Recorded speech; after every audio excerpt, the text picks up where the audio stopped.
Chers investisseurs, si comme moi, vous investissez depuis un petit moment maintenant en bourse, vous devez le savoir, il n'y a rien de plus puissant qu'une entreprise qui est capable d'augmenter fortement son dividende chaque année. Ce qui est génial avec ces actions de dividendes à croissance, c'est qu'on peut démarrer avec un petit rendement en dividende de départ, 1-2% par an, mais grâce aux augmentations consécutives que l'entreprise va faire sur son dividende, au bout d'une dizaine, d'une quinzaine d'années, on peut se retrouver avec un rendement en dividende très intéressant. Ici, je vous ai pris l'exemple de l'entreprise Broadcom, qui est un exemple un peu extrême, mais je trouve très parlant. Vous voyez que le premier dividende reversé par l'entreprise, c'était en 2011. On était à 35 centimes de dollars de dividende par action, ce qui représentait un rendement de départ de seulement 1,38%. Donc dit comme ça, on peut se dire 1,38%, c'est vraiment pas grand-chose. Sauf que vous voyez que Broadcom ne s'est évidemment pas arrêté là. L'entreprise a augmenté constamment son dividende toutes les années, plus 60% en 2012, plus 42% en 2013, plus 110% en 2017, si bien qu'en 2023, l'entreprise a reversé à ses actionnaires 18,4 dollars de dividendes par action. Donc vous voyez qu'en 2010, vous auriez pu acheter cette action pour 25 dollars et qu'en 2023, 13 ans plus tard, elle aurait pu vous reverser 18,4 dollars de dividendes par action, ce qui représente un rendement par rapport à votre investissement initial de 72%. C'est-à-dire que les personnes qui ont acheté Broadcom en 2010 se retrouvent aujourd'hui avec un dividende qui rembourse les 3/4 de leur investissement initial chaque année. Et c'est probablement pas terminé, l'entreprise va probablement encore continuer d'augmenter ce dividende. Et évidemment, là, on ne parle que des gains en dividendes. Vous voyez que sur un investissement de 10 000 dollars, vous auriez gagné 39 000 dollars de dividendes, mais aussi 495 000 dollars de plus-value. La plus-value aurait aussi été incroyable. Alors évidemment, Broadcom, c'est un exemple extrême, puisque vous voyez que l'entreprise est parvenue à générer une croissance juste phénoménale sur ces 16 dernières années. On est en moyenne à 26% par an de croissance. Et c'est également une entreprise qui a décidé de reverser quand même une part importante de ses bénéfices sous forme de dividendes. Vous voyez que pour 2024, on est quand même à 42% des bénéfices de l'entreprise qui sont reversés à ses actionnaires sous la forme de dividendes. Je vous ai donc pris un exemple un peu moins extrême, mais tout de même assez parlant avec l'entreprise ici MSCI. Vous voyez que c'est une entreprise qui a versé son premier dividende en 2014, 0,18 centimes de dollars par action.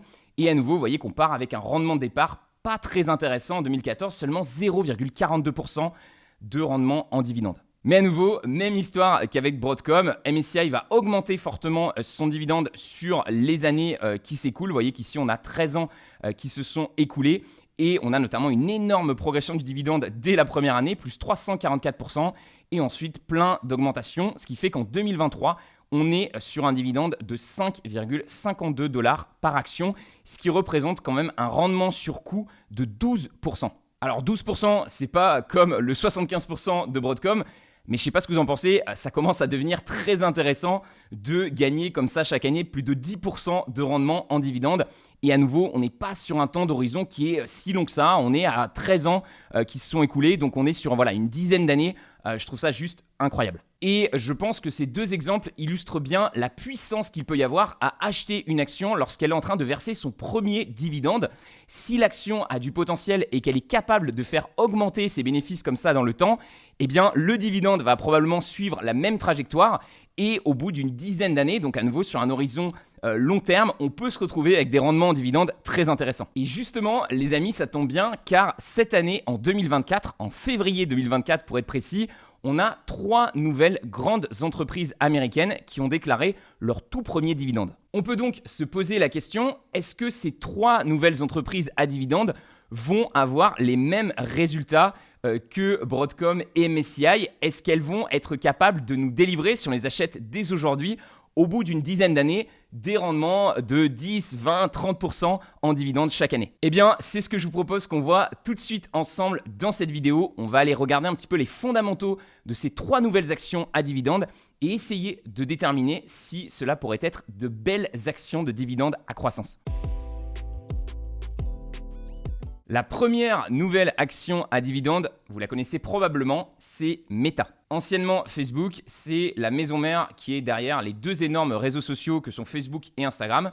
Et c'est également elle qui possède les 2 applis de chat les plus populaires, probablement que vous les utilisez comme moi au quotidien, Messenger et WhatsApp. Si on regarde le classement des réseaux sociaux les plus populaires dans le monde par nombre d'utilisateurs actifs, on voit que Meta possède une grande partie du haut du classement avec ici Facebook, WhatsApp, Instagram et ici Messenger. On voit que les seuls concurrents, c'est Google avec YouTube, TikTok, évidemment, qui est la nouvelle appli qui vient un petit peu concurrencer, et WeChat, mais qui est plus présent en Chine. En tout, Meta se targue d'avoir plus de 4 milliards d'utilisateurs actifs mensuels sur ces différentes plateformes. Alors, il y a probablement du croisement et des gens qui sont sur plusieurs plateformes à la fois, mais sachant qu'on est 8 milliards d'êtres humains sur cette planète, c'est quand même énorme. Ça montre qu'environ la moitié de cette planète est connectée à un des produits que propose Meta. Si on regarde la répartition des ventes de l'entreprise, malgré le fait que Mark Zuckerberg parle beaucoup du métaverse et a commencé à investir beaucoup, notamment en rachetant Oculus dans les casques de réalité virtuelle, on voit qu'encore aujourd'hui, la grande majorité des bénéfices de Meta, la grande majorité de ses ventes, on est à 98%, va provenir de tout ce qui est publicité, donc des publicités qui vont être placées sur Facebook et Instagram principalement. Donc on a une concentration énorme sur le produit qui est vendu. Par contre, on voit qu'on a une belle répartition géographique des ventes puisqu'on a des annonceurs qui vont utiliser ces plateformes pour faire de la publicité d'un peu partout dans le monde. On voit évidemment les États-Unis en tête, mais on a aussi l'Europe, l'Asie, le reste du monde, la Chine, ce qui me surprend un peu parce que je pensais que Meta était banni en Chine, et également le Canada. Si on classe les entreprises par capitalisation boursière, vous voyez que Meta est la 6e plus grande entreprise du monde. Et elle obtient sur le barème Trident une note de 16 sur 20, ce qui est pas mal du tout. On va aller observer sa note un peu plus en détail. Donc vous voyez, je rentre le ticker en Meta juste ici, et puis j'appuie sur avancer pour avoir le détail de la note de Meta. On a ici 29 critères qui, selon moi, sont vraiment des critères quantitatifs intéressants à regarder pour savoir si une entreprise a du potentiel ou pas. Donc quand c'est vert, ça veut dire que le critère est très bon. Quand c'est orange, ça veut dire qu'il est un petit peu moyen. Et quand c'est rouge, ça veut vraiment dire que le critère est mauvais. On voit pas mal de vert pour Meta, mais quand même quelques petits endroits où c'est orange et rouge. Donc reprenons du début, on a une performance de 23% par an sur l'entreprise qui est vraiment excellent. Par contre, une linéarité de cette performance de 61%, ça indique probablement que l'entreprise a quand même connu une volatilité importante sur son cours. Et en effet, je vous affiche ici l'évolution du cours de Meta. On voit qu'on a eu une énorme chute ici sur l'année 2021-2022, du pic ici jusqu'en bas ici. On est quand même, vous le voyez, à un moins 76%.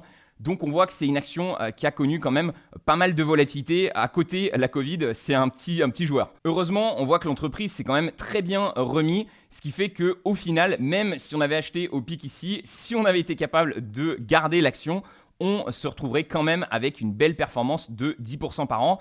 Maintenant, il fallait clairement avoir le cœur accroché et c'est pour ça que l'entreprise va perdre un demi-point ici. Par contre, vous le voyez en termes de chiffre d'affaires, c'est parfait. On a une superbe linéarité avec vraiment une très belle croissance du chiffre d'affaires. On est à 33% par an sur 10 ans, 19% sur 5 ans, 16% sur 1 an.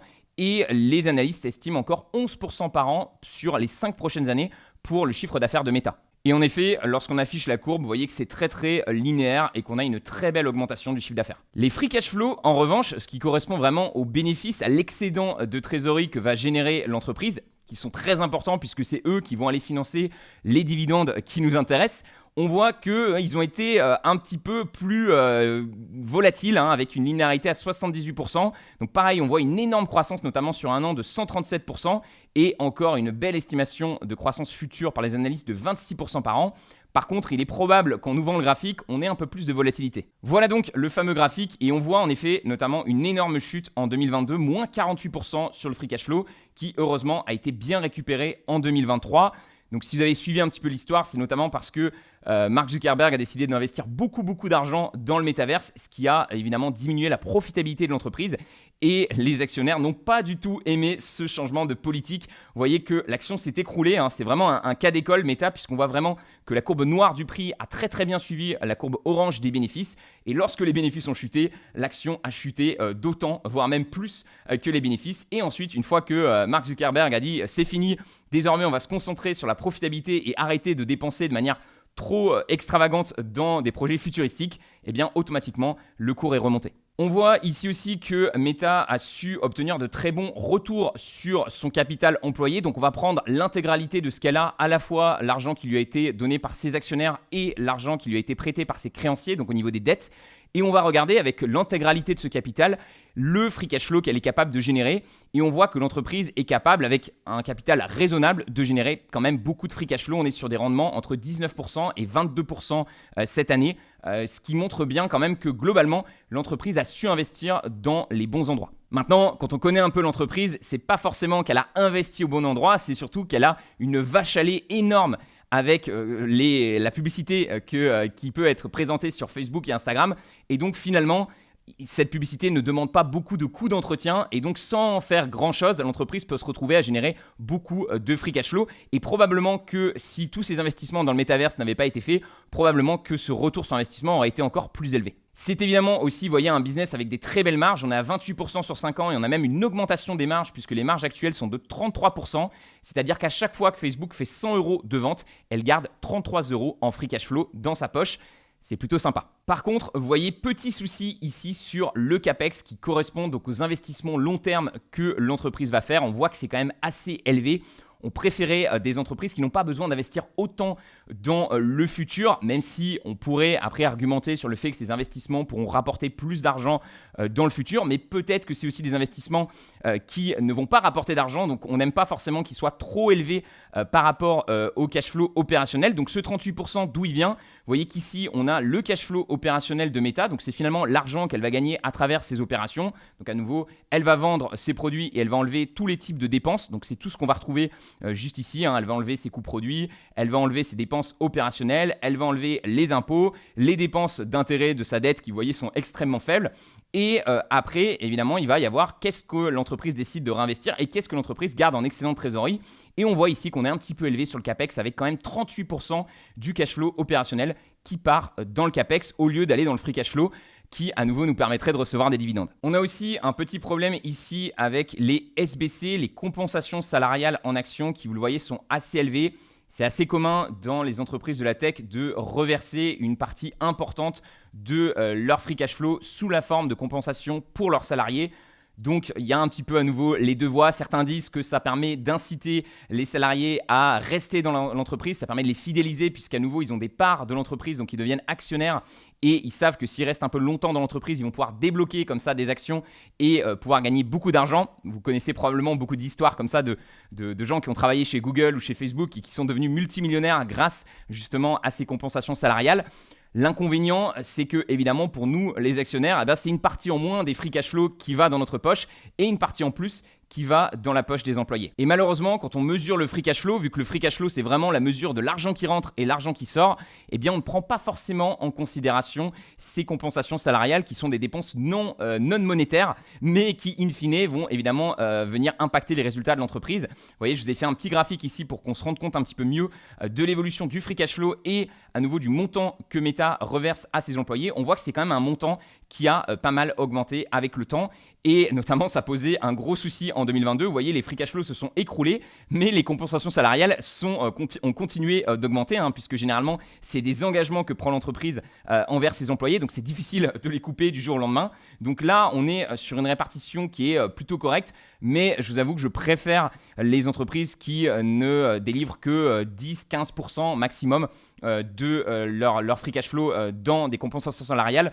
Je trouve que 30%, 40%, on commence vraiment à être sur des scores qui sont énormes et ça peut coûter très très cher à l'entreprise. Bon, par contre, ce qui est agréable, c'est qu'on voit que Meta est quand même parvenu à bien diminuer le nombre d'actions en circulation.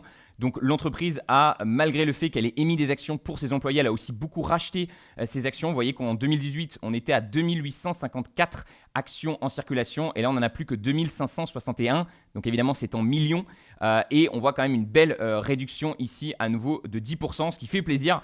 Donc l'entreprise ne nous a pas dilué, au contraire elle a quand même racheté ses actions, ce qui in fine augmente la valeur de celle que vous avez en portefeuille. Ensuite, Meta va évidemment ici perdre pas mal de points sur le barème puisque c'est seulement la première année qu'elle verse son dividende. J'estime que c'est bien d'avoir quand même au moins 5 ans d'historique pour se dire ok, c'est vraiment une entreprise qui verse un dividende et qui est engagée envers ce dividende, parce qu'il pourrait y avoir le souci d'une entreprise qui se mettrait à en verser un puis qui arrêterait finalement. Donc ça c'est un peu le souci. Et également, on n'a pas de croissance du dividende puisque c'est un tout premier dividende qui a été versé, donc on n'a pas de croissance estimée sur un an ni sur 5 ans. Il faudra attendre d'avoir un petit peu plus d'historique pour savoir un petit peu à quel point ce dividende est important pour Meta et à quelle vitesse l'entreprise va le faire augmenter. Donc on peut un petit peu estimer cette croissance du dividende en allant regarder la croissance des free cash flow, parce que généralement une entreprise va en fait avoir un objectif de payout ratio. Par exemple, elle va se dire ok, je veux reverser 20% de mes bénéfices à mes actionnaires, et donc si je fais 26% de croissance en plus, je continue de verser 20% de plus, donc j'augmente mon dividende de 26% aussi. Si on regarde un peu plus en détail ce premier dividende, on voit qu'on est à 50 centimes de versement par trimestre. Il sera donc versé en mars, en juin, en septembre, en décembre, ce qui fait 2 $ de dividende par action annuel. Si on compare ça au prix actuel de l'action qui est à 493 $, ça nous donne un rendement de départ de 0,41%. Donc à nouveau, 0,41%, ça peut sembler peu, mais il est probable que Meta aille vraiment augmenter fortement ce dividende, puisque vous voyez que ici, ce dividende ne représente que 11% de ses bénéfices actuels. Donc finalement, Meta a encore pas mal de place pour aller l'augmenter. Si on reprend la courbe, vous voyez le dividende, c'est juste ce petit trait. Donc ça, c'est ce qui est reversé finalement en dividende aux actionnaires. Et ça, c'est tout le bénéfice que Meta peut garder à nouveau pour investir dans le CAPEX ou pour le reverser à ses employés. Donc on l'a vu, elle a quand même pris pas mal d'engagement au niveau du CAPEX et au niveau de ses employés. Donc il ne faut pas non plus penser que le dividende pourra atteindre 70% de payout ratio. Généralement, les entreprises qui versent 70% de dividendes, c'est des entreprises qui sont beaucoup plus matures que Meta. Mais on peut quand même s'attendre à un dividende qui augmente au minimum à la même vitesse que le free cash flow, et probablement que Meta peut aller viser un payout ratio un peu plus élevé. Elle est à 10% en ce moment, je pense qu'elle pourrait passer à 20% sans problème. L'avantage aussi de l'entreprise, vous voyez ici, c'est qu'elle a très peu de dettes. Elle verse seulement 1% de ses bénéfices opérationnels dans le remboursement des intérêts de sa dette, donc c'est ridicule. Elle n'a quasiment pas de dette sur ses comptes. Oui, regardez, on peut regarder le détail ici. On a donc 37 milliards de dettes et on a 65 milliards en cash. Donc en fait, Meta a plus de cash que de dettes sur ses comptes, ce qui est évidemment très agréable. Et en plus, elle génère 43 milliards de free cash flow. Donc même si elle s'endettait, elle pourrait rapidement le rembourser à nouveau grâce à ce free cash flow. Donc on est vraiment sur une dette qui est négative, ce qui est un très bon point pour l'entreprise. Enfin, dernière partie du score, vous voyez que l'entreprise perd un point ici sur sa note GuruFocus. On va aller voir d'où ça vient. Donc GuruFocus donne une note sur 100 points, vous voyez, qui est affichée juste ici. Et quand on regarde un peu le prisme, on voit que le vrai problème, c'est la valeur, puisque GuruFocus, contrairement d'ailleurs au système Trident, nous, on ne prend en considération aucun système de valorisation dans la note que je vous affiche ici, parce que moi, le concept que je pense qui est important, c'est d'abord de trouver les meilleures entreprises du monde et ensuite seulement vérifier qu'elles se vendent à un prix intéressant. Là, GuruFocus met une partie prix dans son système et on voit que Meta perd des points ici puisque finalement ils estiment une fair value, donc un prix juste pour Meta de 352 $, et actuellement l'entreprise cote à 493 $. Mais autrement, sur les autres critères, vous voyez que c'est très bon, 9 sur 10 en termes de ratio financier, 10 sur 10 en termes de croissance, 10 sur 10 en termes de profitabilité, donc ça reste une entreprise qui a des fondamentaux très solides. Et c'est ce qu'on retrouve ici, une prédictibilité de 4 sur 5, ce qui est vraiment pas mal du tout, un score Pietrowski de 8 sur 9, pareil, excellent. Et on a également 3 super investisseurs, ce sont donc des investisseurs quality qu'on suit. On en suit un peu plus d'une vingtaine qui sont vraiment des très bons investisseurs. Et on voit qu'il y en a 3 qui ont quand même Meta dans leur top position. Je pense par exemple à Terry Smith qui a Meta. Je vous donne d'ailleurs une petite astuce. Je ne sais pas si vous connaissez le site Dataroma. Vous tapez simplement ici le nom de l'entreprise qui vous intéresse et vous allez voir les plus grands gérants de portefeuille qui ont cette action en portefeuille. Et on voit que pour certains portefeuilles, c'est énorme la position qu'ils ont sur Meta. Par exemple ici, Robert Vinal, donc je ne connais pas. Il faudrait évidemment vérifier que c'est un investisseur qui est investisseur quality. Il faut vérifier qu'il a la même stratégie que vous. Mais on voit qu'il a mis 20% de son portefeuille dans Meta. Donc il pense vraiment que c'est une bonne entreprise, même si on voit que récemment, il a plutôt réduit sa position dans Meta. Donc on voit beaucoup d'entreprises qui l'ont réduit. En même temps, c'est pas étonnant puisque Meta a vraiment, on l'a vu, fait un bond énorme au niveau de son prix. Mais on voit quand même que c'est une action qui est possédée par beaucoup de super investisseurs, ce qui peut donner un signe. C'est des investisseurs qui passent beaucoup de temps à faire des recherches. On voit qu'on en a quand même 24 qui ont décidé de donner à Meta une part importante de leur portefeuille. Et on retrouve ici Terry Smith que nous on suit. Vous voyez qu'il y a 7% de Meta dans son portefeuille actuel. Voilà les amis, je crois qu'on a fait un bon tour sur Meta. Mon avis personnellement, c'est que les fondamentaux sont très bons. Maintenant, évidemment, il faudrait analyser un peu plus le business. Il me semble quand même qu'il y a de la concurrence avec TikTok. Il me semble aussi que Apple avait quand même mis un coup de bâton et vraiment à Meta en mettant en fait une politique de sécurité sur ses iPhones qui empêchait justement le tracking. Je ne sais pas si vous l'avez remarqué avec les nouvelles lois européennes, on nous propose d'ailleurs de plus en plus d'accepter ou de refuser le suivi.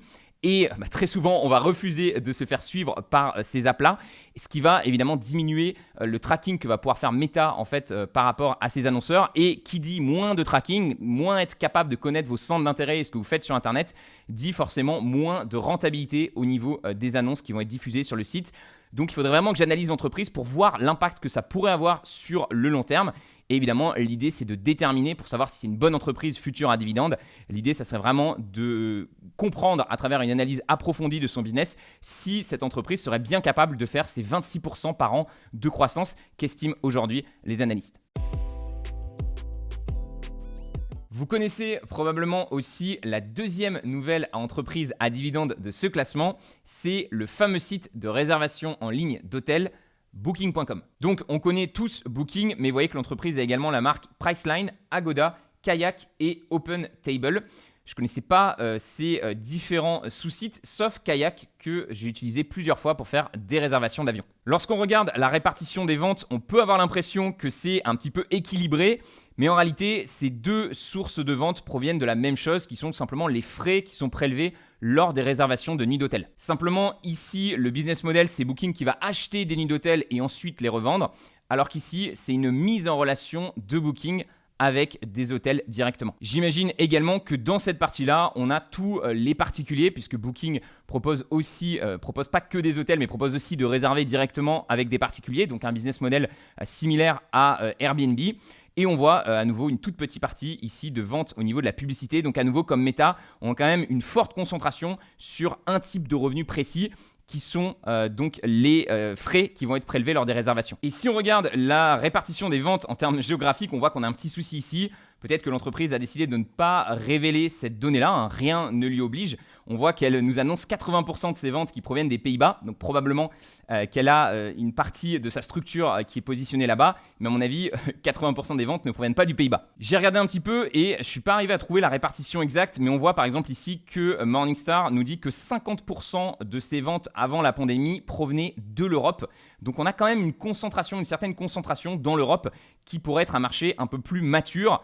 Malgré cela, on voit quand même au niveau des visites sur le site, on voit quand même que les États-Unis demeurent la première place. Donc après, est-ce qu'ils visitent? Est-ce que pour autant ils réservent beaucoup? À mon avis, c'est quand même lié le nombre de visites aux réservations. Mais on voit quand même que par exemple l'Allemagne ou le United Kingdom, donc l'Angleterre et même le Royaume-Uni sont quand même assez importants. Le nombre de visites sur le site, d'habitude, on est quand même sur des répartitions qui sont plus faibles. Donc à nouveau, concentration peut-être un peu plus forte en Europe, même si ça reste à mon avis assez diversifié avec des ventes un peu partout dans le monde. Sur le screener Trident, vous voyez que Booking obtient la note de 14 sur 20, ce qui est plutôt moyen. C'est moyen haut, hein, puisqu'à nouveau 15 sur 20, ça aurait été une note verte, mais pour l'instant c'est une note du coup orange. On va aller voir d'où vient le problème. Donc on est quand même sur une capitalisation assez importante, 117 milliards de dollars, donc pays domiciliation, donc États-Unis. On voit l'industrie des voyages qui est quand même une consommation cyclique, puisque évidemment les gens ne partent pas toujours en voyage. On va voir si ça pose problème sur les fondamentaux de l'entreprise. Alors premier souci, vous le voyez ici, c'est la performance de l'entreprise sur les 10 dernières années, 11% par an avec 72% de linéarité. Donc une performance correcte, mais qui a été quand même assez volatile et qui n'a pas non plus été exceptionnelle sur les 10 dernières années. Et en effet, quand on met le graphique, vous voyez qu'on est quand même sur une action qui a progressé, mais pas autant finalement qu'au début de son histoire. Et on voit une chute importante évidemment lors de la Covid, mais également aussi en 2022. Et la récupération finalement a été assez récente. Si on se place un petit peu par exemple ici, donc à un moment un petit peu élevé en 2018 et qu'on a tenu l'action jusqu'à présent, on voit qu'on est sur une performance correcte de 9% par an, mais pas non plus incroyable. Le S&P 500 a probablement fait une meilleure performance sur cette période-là. Et c'est pour ça que l'entreprise perd des points. Au niveau du chiffre d'affaires, pareil, on voit que l'entreprise va perdre des points sur la linéarité. Donc probablement qu'il y a eu une chute importante du chiffre d'affaires ici. On voit également une croissance sur les 5 dernières années qui n'a pas forcément été exceptionnelle malgré un rebond cette année. Et également une croissance future d'après les analystes qui ne devrait pas non plus être supérieure à 10%, alors que je vous avoue que moi c'est le genre d'entreprise que j'aime bien, celles qui parviennent à augmenter leur chiffre d'affaires de manière organique à plus de 10% par an. Et en effet, si on affiche les ventes de Booking, on voit que globalement on est sur une très belle tendance et malheureusement un coup très très dur de la Covid qui a quand même fait diminuer de 52% les ventes de Booking. Et on voit que l'entreprise a quand même mis 1 an, 2 ans, 3 ans pour retrouver finalement un nouveau plus haut au niveau de ses ventes. Donc elle s'en est remis, mais ça a quand même été long et ça a quand même ralenti sa croissance, même si on voit que depuis elle est quand même repartie sur une belle tendance. On passe ensuite au free cash flow et là vous voyez qu'étonnamment le free cash flow c'est quand même beaucoup mieux, donc probablement que l'entreprise est quand même parvenue à générer, à garder des marges assez importantes et on voit également vraiment une grande différence entre la croissance future estimée, vous voyez ici des ventes, et la croissance future estimée du free cash flow. Donc, quand on a une différence aussi importante entre ces deux métriques, ça indique probablement que les analystes estiment que l'entreprise va pouvoir faire deux choses, soit augmenter ses marges, c'est-à-dire qu'elle va faire le même nombre de ventes mais en garder beaucoup plus pour elle, ou alors elle va être capable de racheter beaucoup ses actions, ce qui devrait faire à nouveau augmenter plus rapidement son free cash flow. Vous voyez que sur la courbe de free cash flow, on a globalement la même histoire qu'avec les ventes, un écroulement lors de la Covid, sauf que là c'est l'écroulement carrément, Booking perdait de l'argent évidemment en 2020, et on voit une récupération par contre qui a été assez explosive, hein, en 2-3 ans quand même on retourne au plus haut et on voit, moi je trouve ça quand même pas mal parce qu'on a presque l'impression, en fait si on ignore la Covid, on a presque l'impression que ça monte tout droit et c'était quand même une condition très spéciale qui est probablement pas emmenée à se reproduire. Bon, après, on croise les doigts, mais c'est vrai que je trouve que l'entreprise s'est quand même bien plus rapidement remis. Si je vous montre l'exemple, par exemple, voilà, je vous montre l'exemple ici de Disney. Vous voyez que pareil, on a un écroulement en 2019. Donc à partir du moment où il y a eu la Covid, on a un décalage probablement parce que l'entreprise a déclaré ses résultats un petit peu en arrière. Elle a dû fermer tous ses parcs et dépenser énormément dans tout ce qui était streaming. Le gros souci, c'est que vous voyez que l'entreprise ne s'est jamais remis finalement du montant de free cash flow qu'elle a été capable de générer en 2018. Et on voit même ici une coupure de dividendes. Il a été réduit puis carrément coupé. Et il est réinstauré que à partir de maintenant. Et donc là, on voit l'exemple d'une entreprise qui a eu beaucoup de mal à se remettre finalement de la Covid et de cette transition aussi qu'elle a décidé de faire sur le streaming. Là, c'est très embêtant quand vous avez une entreprise qui, 5-6 ans plus tard, n'a toujours pas atteint le niveau de bénéfice qu'elle faisait en 2018. Et clairement, on voit que l'action a été punie pour ça. On voit quand même qu'on a une forte chute et que l'action a finalement stagné sur toute cette période-là. Si on retourne sur Booking, on voit également ensuite de superbes retours sur ses capitaux employés, 28% sur les 5 dernières années et 64% cette année. Donc c'est vraiment excellent, ça veut dire que l'entreprise utilise peu de capitaux et parvient avec ce peu de capital à générer beaucoup de profits. Évidemment, c'est influencé, on le voit ici, par les rachats. L'entreprise a racheté beaucoup de ses actions, ce qui fait diminuer son capital et augmente donc mécaniquement son retour sur investissement. Moins 25% d'actions en circulation sur 5 ans, c'est monstrueux. Si on regarde un petit peu ce que ça donne, on voit qu'en 2018, on avait 46 actions et on n'en a plus que 34 en 2023. Donc à nouveau, on doit parler probablement ici en millions ou en milliards. On voit en tout cas qu'on a une énorme diminution. Donc vraiment, c'est une entreprise qui a utilisé son excédent de trésorerie pour racheter ses propres actions et pour booster un petit peu à la fois ses performances, donc à nouveau en free cash flow, et également pour essayer d'améliorer le rendement qu'elle offre à ses actionnaires. Et je pense que ces rachats d'actions sur les 5 dernières années ont plutôt été intéressants puisqu'on voit que l'entreprise avait tendance à pas mal stagner. Donc le management a estimé que le prix était intéressant en ce moment pour renforcer l'action.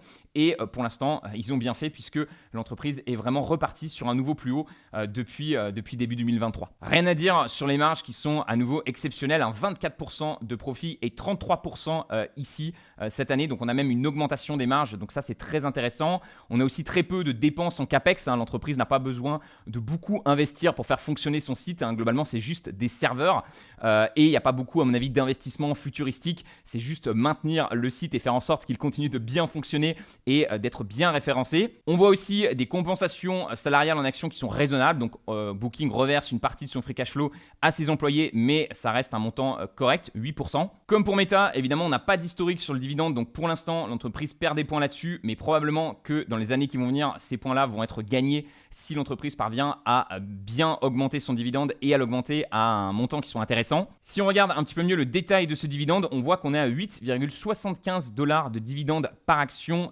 chaque trimestre, qui correspond quand même à 35 $ de dividende par année. Et évidemment, c'est à remettre en considération avec le prix de l'action qui est très élevé, 3 517 $ pour acheter l'action Booking. C'est là qu'on est content d'être sur un compte titre comme Interactive Brokers qui offre la possibilité d'acheter des fractions d'actions. Donc ici, les maths sont assez simples. Vous voyez, un prix à 3 500 $ et un dividende estimé annuel à 35 $, ça nous donne un rendement en dividende actuel de 1%. On est donc à un rendement en dividende qui est 2 fois plus important que celui de Meta. Par contre, attention, vous voyez que ici, le payout ratio, donc le pourcentage des free cash flow que Booking reverse à ses actionnaires, est plus élevé aussi. Je vous rappelle que Meta en était autour des 10%. Booking a décidé dès son premier dividende de reverser environ 20% de ses bénéfices. À nouveau, c'est probablement parce que c'est une entreprise qui génère plus de marge et qui peut se permettre de reverser tout de suite plus à ses actionnaires. Contrairement à Meta, on l'a vu, qui au contraire veut garder pas mal d'actions pour ses employés et pour son futur développement. Voilà ce que ça donne le dividende sur le graphique. Donc ça, c'est ce qui est reversé à nous, les actionnaires. Et ça, c'est ce que l'entreprise garde. Donc probablement que ce dividende devrait lui aussi pouvoir être quand même pas mal augmenté. On a quand même de la marge et on est sur une entreprise qui a quand même une croissance en free cash flow assez intéressante. À nouveau, il faudrait analyser un peu plus l'entreprise et comprendre quand même pourquoi cette croissance du chiffre d'affaires devrait plutôt être quand même un petit peu moyenne, un petit peu faible. Et est-ce que quand même ça peut se rattraper sur cette croissance des free cash flow qui devrait, eux, être assez important. Moi, personnellement, j'aime bien avoir les deux. J'aime bien quand même avoir une croissance du chiffre d'affaires organique qui augmente très fortement et également les free cash flow. Si on n'a que les free cash flow, au bout d'un moment, on peut optimiser les marges. Mais évidemment, ce n'est pas infini. Au bout d'un moment, on a des marges très très élevées, comme c'est le cas avec Booking en ce moment. 33%, c'est quand même très élevé. À nouveau, quand l'entreprise gagne 100 €, il y en a 33 qui restent dans sa poche, ce qui est monstrueux. Si on termine notre notation, on voit ici que l'entreprise perd un petit demi-point sur le remboursement de ses intérêts de sa dette. Donc si on regarde un petit peu, on voit en effet ici que l'entreprise rembourse 897 millions d'intérêts donc sur l'année 2023 pour un bénéfice opérationnel de 5,8 milliards, ce qui représente quand même 15%. Donc on a quand même 15% des profits qui partent dans le remboursement de sa dette. Après, c'est évidemment à remettre dans le contexte. On voit que cette dette n'est pas si importante que ça. On a ici 14,7 milliards de dette totale, 12,6 milliards de cash, ce qui fait donc une dette finalement à rembourser de seulement 2,1 milliards. Et étant donné que l'entreprise génère 7 milliards de free cash flow, vous voyez qu'elle pourrait rembourser sa dette en quelques mois seulement. Donc on voit vraiment à nouveau que ce montant qu'elle génère chaque année et qu'elle peut utiliser pour rembourser sa dette est finalement beaucoup plus important que la dette totale qui lui reste à rembourser. Maintenant, voilà, il faut quand même surveiller parce qu'évidemment, avec les taux d'intérêt qui montent, il faut faire attention parce que les dettes passées peuvent commencer à coûter cher à l'entreprise. Ensuite, on a un très bon score sur GoroFocus. On a une prédictibilité de 3 sur 5, donc probablement handicapé par ce qui s'est passé lors de la Covid. Un Pietrowski de 7 sur 9, ce qui est très bon. Et on a un super investisseur qui est positionné aussi sur Booking. Donc clairement, on voit qu'on en a moins que ce qu'on avait sur Meta, mais on a quand même quelques super investisseurs qui sont dessus. Globalement, moi, je vous avoue que je ne regarde pas forcément le nombre de super investisseurs, mais plutôt est-ce que les investisseurs dont je connais le travail et je sais qu'ils font du travail très qualitatif, est-ce qu'ils sont positionnés sur cette entreprise? Et là, on n'en a qu'un. Et ce super investisseur, c'est Acco Capital qui font vraiment un travail assez remarquable en termes d'investissement dans la qualité. Si on regarde un petit peu la composition de leur portefeuille, on va retrouver beaucoup d'entreprises qui ont des très bonnes notes. Et c'est d'ailleurs quelque chose qu'on souhaite mettre en place sur l'app Trident, pouvoir carrément noter des portefeuilles de super investisseurs en faisant la moyenne des différentes actions qu'ils ont et pouvoir du coup in fine leur donner une note Trident. C'est également quelque chose qu'on pourra faire sur les ETF. Voilà les amis, on a donc fait le tour complet de notre deuxième action avec Booking. Mon avis perso, c'est que c'est quand même une entreprise qui a des fondamentaux très solides. On voit qu'elle est tout juste à peine qualifiée, mais honnêtement, il n'y aurait pas eu cet événement très spécifique qui était la Covid. À mon avis, sa note Trident serait dans le vert. Donc je pense qu'on peut ignorer un petit peu la partie Covid qui, à mon avis, est exceptionnelle et qui ne se reproduira probablement pas tout de suite. Par contre, je vous avoue que je me pose un petit peu des questions sur le futur du voyage. Est-ce que les gens voyageront autant qu'ils ont voyagé par le passé ? Je pense notamment évidemment à tout ce qui concerne l'écologie. On nous dit de plus en plus que c'est mal de prendre l'avion. Est-ce que ça va pas avoir un impact évidemment sur le futur de Booking ? Est-ce que les voyages se feront pas de plus en plus finalement en local ? Est-ce que le fait d'avoir accès chez soi à toute la technologie du monde, des casques de réalité virtuelle, est-ce que ça va pas avoir un impact sur le fait justement de voyager, d'aller dans d'autres pays ? Un autre inconvénient que je vois, et celui-là je le connais bien puisque je suis moi-même client chez Booking, donc c'est vrai que c'est agréable en fait d'aller sur Booking parce qu'on retrouve toujours un petit peu la même interface, donc on sait un petit peu où trouver les chambres. C'est assez agréable. En plus, quand on fait pas mal de réservations, on a le statut de Genius qui nous accorde des réductions. Mais personnellement, je sélectionne mes hôtels en les recherchant sur Google Maps et je vois de plus en plus des petites annonces finalement de l'hôtel directement qui propose un prix réduit par rapport à Booking. Donc à mon avis, les hôtels n'ont pas envie de payer ces frais supplémentaires à Booking et il y en a pas mal d'entre eux qui commencent à répondre un petit peu aux attaques en proposant des sites de plus en plus corrects pour faire des réservations. Et évidemment, quand on a le choix entre une réservation à 100 € la nuit ou à 80 € la nuit si on passe par le site de l'hôtel, eh bien probablement qu'on va accepter d'être un peu plus ennuyé de passer par le site de l'hôtel pour obtenir cette réduction. Donc à nouveau, ce sont deux éléments qu'il faudrait creuser avec une analyse qualitatives, fondamentales, plus approfondies. Mais voilà un petit peu les deux éléments qui me gêneraient et qu'il faudrait bien évidemment que je vérifie avant d'investir dans cette entreprise et valider à nouveau qu'elle sera capable de me donner ce 22% par an de croissance de free cash flow et probablement aussi de dividendes. Ok les amis, on passe donc à notre dernière nouvelle entreprise à dividendes. Vous êtes peut-être moins familier avec celle-ci puisqu'elle offre des services de B2B, c'est Salesforce. Salesforce, c'est donc un logiciel en ligne que vont installer les entreprises afin de suivre un petit peu tout ce qui se passe au niveau de la relation client. Donc à la base, ils faisaient vraiment du suivi des ventes, mais comme le précise ici Morningstar, ils ont rajouté beaucoup de choses là-dedans. Maintenant, ils font aussi du service client, des automations marketing, de l'e-commerce, de l'analyse. Donc c'est vraiment le genre d'outil qu'une entreprise va installer pour pouvoir piloter un petit peu mieux tous ces différents canaux et suivre un petit peu la relation et s'assurer que tout se passe bien au niveau des clients. On retrouve cette diversification, vous voyez, au niveau des ventes de l'entreprise. On a une partie service, une partie donc plus orientée sur la vente, sur les plateformes, sur les intégrations, sur le marketing.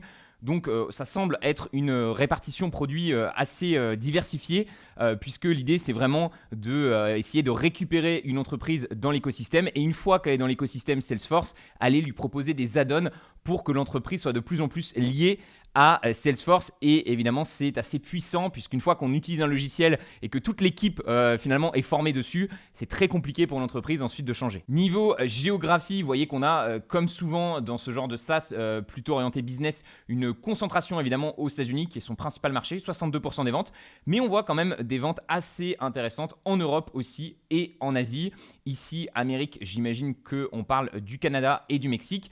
Donc voilà. Plus forte concentration aux États-Unis, mais quand même une branche internationale qui se développe. Sur notre barème, CRM obtient donc la note de 15 sur 20, ce qui est vraiment pas mal du tout. À nouveau, sachant que l'entreprise perd quand même pas mal de points au niveau du dividende, comme souvent, vu qu'elle vient juste de le verser. On voit que c'est quand même un gros bébé avec 262 milliards quand même de capitalisation aujourd'hui. On est évidemment dans de la tech, on est dans un logiciel d'application. Et on va aller analyser ensemble qu'est-ce qui pourrait un petit peu poser souci sur Salesforce. Vous voyez qu'il y a quand même beaucoup de vert et pas forcément beaucoup de rouge. On commence avec la performance qui est quand même très très bonne, 17% par an sur les 10 dernières années. Par contre, 77% de linéarité. Donc probablement un petit peu de volatilité. Et quand on regarde le cours de l'action, c'est en effet bien le cas. Donc on montait plutôt en ligne droite sur les premières années depuis 2008. Et puis là récemment, on a quand même eu énormément de volatilité entre 2022 et 2023, puisque là on perd quand même 52% sur l'action. Mais on voit quand même un rebond. Donc la performance reste bonne, mais il faut avoir le cœur accroché. En revanche, même si le prix a connu, vous le voyez, pas mal de volatilité, on voit que les fondamentaux, eux, ont été vraiment excellents, ont vraiment été stables et croissants dans le temps. On est à 24% de croissance du chiffre d'affaires sur les 10 dernières années en brut, c'est vraiment excellent. 11% cette année, donc on voit quand même un petit ralentissement et 10% sur le futur. Donc ça passe tout juste mon exigence. Voilà ce que donne le graphique de l'évolution des ventes de Salesforce. Honnêtement, on ne peut pas espérer mieux. C'est vraiment une belle ligne droite et ça montre la puissance d'avoir un logiciel comme ça installé directement et qui est indispensable aux entreprises. Pareil pour le free cash flow, vous voyez qu'on a une superbe linéarité, ce qui est généralement beaucoup plus difficile à atteindre, la linéarité du free cash flow par rapport au chiffre d'affaires, parce que le free cash flow, évidemment, il va varier en fonction des investissements que fait l'entreprise et en fonction évidemment de sa profitabilité. S'il y a des cycles économiques, généralement, le free cash flow va être très volatile et là, on voit une entreprise qui chaque année parvient à obtenir une belle croissance sur son free cash flow et on est sur des chiffres qui sont vraiment impressionnants. 26% en moyenne sur les 10 dernières années, 22% sur les 5 dernières années, 52% cette année et une estimation assez forte des analystes d'encore 16% par an sur les 5 prochaines années. Bon, là aussi sur le graphique, rien à dire. Vous voyez vraiment, on a une très belle explosion des free cash flow. On a juste une baisse ici en 2011 de moins 61% qu'il faudrait quand même un petit peu comprendre. Mais voilà, on voit quand même que sur tout ce qui est récent, donc à nouveau sur les 10 dernières années, on voit vraiment une croissance explosive. Donc on est vraiment sur une action qui génère beaucoup de profit. Bon, on arrive quand même sur des inconvénients. Évidemment, il n'y a pas que des points positifs. On voit que l'entreprise a un retour sur ses investissements qui n'est pas forcément incroyable. En moyenne, 9% sur les 5 dernières années et cette année, elle est à 13%. Donc, ce que ça indique, c'est que l'entreprise utilise beaucoup de capitaux pour finalement générer ce profit-là. Donc, on préférait une entreprise qui ait besoin de moins utiliser de capitaux, donc à nouveau, que ce soit des actions ou de la dette, pour générer ces montants de profit. Si on regarde un peu plus en détail, vous voyez que je vous ai tracé ici une courbe bleue qui correspond donc au montant de capitaux qu'emploie l'entreprise et la courbe verte, c'est les free cash flow que génère l'entreprise. Donc cette courbe verte, elle augmente bien, mais on voit qu'on a une explosion en fait des capitaux qui ont été nécessaires pour générer ce free cash flow et ça c'est un petit peu embêtant, on n'aime pas trop une entreprise qui a besoin comme ça de beaucoup de capital pour générer des profits. Si on regarde un petit peu l'évolution de ce capital, ici on a le capital total employé, ici on a donc la partie qui concerne les dettes et ici la partie qui concerne les actions. Et on voit que globalement, l'entreprise s'est servie des deux leviers. On voit vraiment une énorme augmentation entre 2018 et 2019 puisqu'on est passé de 19 milliards à 40 milliards. Et encore une augmentation entre 2020 et 2021. On est passé de 48 milliards à 73 milliards. Et on voit qu'on a à chaque fois un doublement ici de la dette et également ici un doublement des actions. Pareil ici, on passe de 7 à 15, doublement de la dette et pas doublement de tout ce qui est fonds propres. Mais on voit que les fonds propres ont aussi beaucoup augmenté. Ce qui est quand même encourageant, c'est qu'on voit que Salesforce est parvenu à améliorer ce critère-là, puisqu'en moyenne, on était à 9% sur 5 ans et que cette année, on est donc à 13%. Et si on regarde un petit peu le détail, en effet, on voit que l'entreprise, cette différence s'explique parce que l'entreprise a finalement augmenté assez peu ses capitaux. On voit qu'elle a même réduit un petit peu sa dette, elle a augmenté légèrement du coup ses capitaux propres. Et donc en tout, on est passé de 72 milliards à 72,9 milliards à 73,1 milliards de capitaux employés. Et au contraire, le free cash flow a lui explosé de 6,3 à 9,4 milliards. Donc ça, c'est quelque chose qu'on veut voir. À nouveau, on veut que cette courbe bleue reste stable, voire même elle descende un petit peu. Et on veut au contraire que cette courbe verte des free cash flow explose. Rien à dire évidemment sur les marges, on apprécie aussi beaucoup l'évolution, on passe de 22% de marge à 27% en ce moment. Donc ça, c'est vraiment de l'argent qui finit en plus dans les caisses de l'entreprise et c'est quelque chose qu'on adore. Généralement, une entreprise qui va être capable comme ça d'améliorer ses marges va généralement avoir des profits qui sont explosifs et nous, les actionnaires, ça va nous permettre de faire des bien meilleures performances. Niveau CAPEX, ça reste assez raisonnable. Vous voyez que l'entreprise a mis 7% de ses cash flows opérationnels dedans, donc c'est plutôt correct. Par contre, comme souvent dans la tech, on a le problème des compensations salariales qui représentent quand même 29% du free cash flow. Là aussi, on voit que la tendance est plutôt positive puisque les compensations salariales ont diminué entre 2022 et 2023, ce qui est plutôt rare, il faut le souligner. Et au contraire, les free cash flow ont augmenté, donc ça fait vraiment une part plus importante qui va pouvoir être allouée justement au rachat d'actions ou à un nouveau dividende. On voit que c'était quand même beaucoup plus problématique en 2020 où quasiment la moitié du bénéfice de l'entreprise était mangé par ces compensations salariales. On l'a vu tout à l'heure, l'entreprise a émis beaucoup de dettes et d'actions pour se financer. C'est donc pas étonnant qu'en termes de rachat, on n'est pas justement sur des rachats d'actions, mais on est plutôt sur de l'émission d'actions. Donc Salesforce a dilué ses actionnaires existants. Elle a émis 26% d'actions en plus qu'il y a 5 ans pour pouvoir financer justement, on va le voir, beaucoup d'acquisitions. Et donc, c'est un petit peu embêtant pour les actionnaires parce que là, au contraire, au lieu d'avoir une action qui se valorise, on a une action qui se dilue et qui vaut de moins en moins. Voilà l'évolution. On était à 770, à mon avis, millions d'actions en circulation en 2018 et on est monté jusqu'à 989 en 2021. Vous voyez que ça s'est un petit peu calmé. On a une petite réduction en 2022 et encore une petite réduction en 2023. Donc, globalement, c'est bien. On préférait commencer à avoir une tendance baissière plutôt que haussière là-dessus. Je vous disais que l'entreprise a fait beaucoup de rachats coûteux. Vous voyez que Morningstar le souligne ici en disant que souvent, Salesforce a quand même payé un premium pour acquérir ces nouvelles entreprises et qu'il y a des risques d'intégration. C'est bien d'aller racheter un concurrent, mais est-ce que ce concurrent va pouvoir bien s'intégrer à l'écosystème existant et est-ce que finalement le prix qu'on a payé n'était pas trop élevé et va permettre d'obtenir un bon retour sur investissement? Et vous voyez, quand on regarde un petit peu la présentation de l'entreprise, on voit que ça reste une entreprise qui aime beaucoup acquérir des concurrents. Ils appellent ça de l'innovation, mais on voit beaucoup ici de rachats. Et d'ailleurs, il le précise ici, c'est de l'innovation inorganique finalement. On préfère généralement avoir une entreprise qui parvient par elle-même en interne à innover et à proposer des produits que les gens veulent de plus en plus. Et on préfère éviter les entreprises qui vont dépenser des sommes énormes pour acheter des concurrents qui parfois vont avoir du mal à s'intégrer. Il y a des études qui ont été menées là-dessus et ce qu'il faut savoir, c'est qu'entre 70 et 90% du temps, un rachat n'est pas rentable pour l'entreprise, n'est pas rentable du coup pour nous les actionnaires. Donc quand vous avez une entreprise en portefeuille qui annonce faire un énorme rachat d'une autre grande entreprise, généralement c'est sonnette d'alarme, c'est pas très rentable. Et là, on voit que Salesforce s'est vraiment lâché. Cela explique pourquoi on avait vraiment des dettes long terme et des capitaux propres qui ont explosé. C'était tout simplement pour financer ces différentes acquisitions, vous voyez, qui ont été assez régulières, notamment en 2021. Il faut souligner l'acquisition de Slack pour quand même 27 milliards de dollars. Alors certes, c'était une application de chat qui est très utilisée. Vous devez probablement la connaître si vous travaillez en entreprise. C'est très connu. Maintenant, est-ce que ça valait 27 milliards de dollars ? Ça se pose la question, on a payé, là vous voyez que c'est précisé ici, tout simplement Salesforce a payé 27 fois les revenus de Slack. À mon avis, c'est compliqué comme investissement derrière à rentabiliser. Évidemment, l'entreprise a probablement justifié ça en disant que c'est une porte d'entrée dans l'univers de Salesforce, c'est-à-dire qu'on installe Slack et ensuite on nous propose d'intégrer Slack avec d'autres solutions, justement intégrer notre équipe commerciale dans Slack et avec le logiciel que propose Salesforce. Donc probablement que ça va finalement faire rentrer des gens dans son écosystème. Maintenant, à voir à quel point, et justement c'est quelque chose qu'il faudrait vraiment analyser, à quel point et à quelle vitesse le management pense pouvoir obtenir un bon retour sur investissement sur ces 27 milliards. Niveau dividende, comme d'habitude, l'entreprise perd des points puisque celui-ci vient juste d'être annoncé. Si on regarde un petit peu, on est sur un paiement de 40 centimes de dollars par trimestre, donc 1,60 par an. Et l'action cote en ce moment à 276 $, ce qui nous fait un rendement en dividende actuel de 0,58%. Le dividende ne s'affiche pas encore sur FastGraph, probablement parce que l'information n'a pas encore été rajoutée tout simplement au logiciel, puisque c'est un dividende en fait qui va être payé, vous voyez, qu'à partir du 11 juillet. Donc c'est un dividende qui arrive un peu plus tard dans l'année. Mais vous voyez, on a nous l'information aussi ici, on est sur un payout ratio de 13%. Donc il y a 13% des bénéfices de Salesforce qui vont être versés sous forme de dividende. C'est plutôt correct et probablement que ce dividende va pouvoir être augmenté à nouveau dans le futur puisqu'il représente encore une petite partie des bénéfices de l'entreprise.